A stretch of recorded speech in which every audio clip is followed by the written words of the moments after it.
Баршаңызға сәлем достар. Бүгін біз 3 қана затпен хворост пісіретін боламыз. Қош келдіңіздер менің каналыма. Егер де ұнап жатса, колокольчик батырмасын басып, маған тіркелуді ұмытпаңыздар. Бізге қажет заттар 3 жұмыртқа, 2 ас қасық қант және 1 кесе ұн қажет болады. 3 жұмыртқаны жарып, қантпен миксермен араластырып аламыз.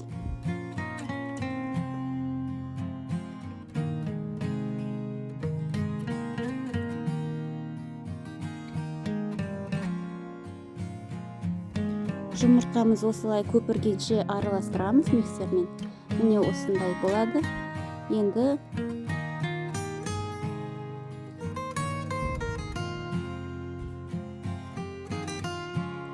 ұнын салып қамыр илейміз.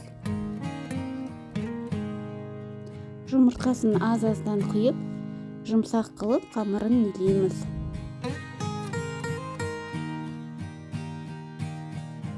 Қамыры жабысқақ болып жатса, тағы да кішкене ұнын сеуіп, жабыспайтындай қылып, қамырын жасап аламыз.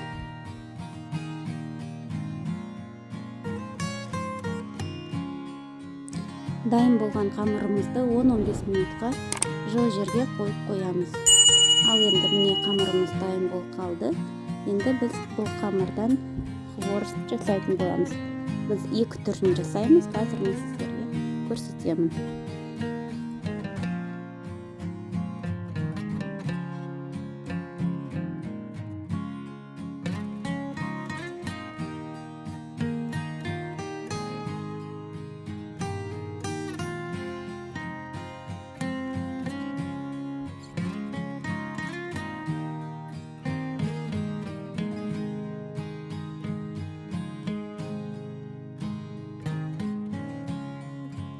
Осылай оқтаумен жайып аламыз.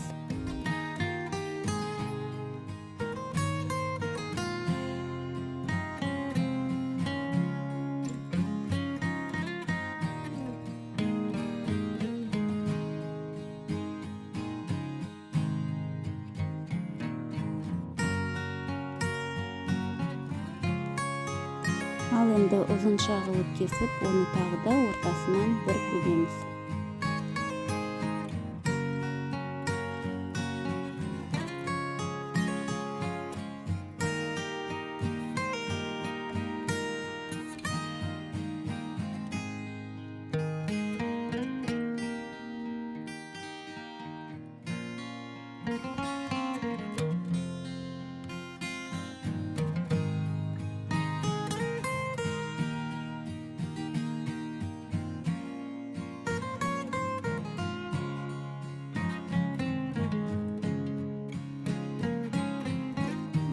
Ұзынша қылып кесіп, оны тағы да ромбик формасында кесіп аламыз.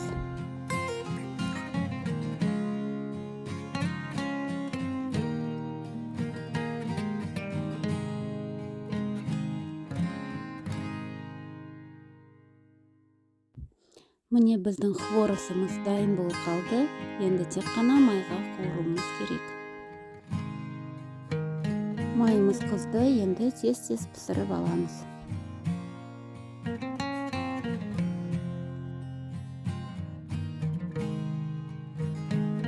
Ал енді екінші түрін біз гүл тәрізді етіп, 2 шанышқының көмегімен айналдырып, сарғайғанша пісіріп аламыз.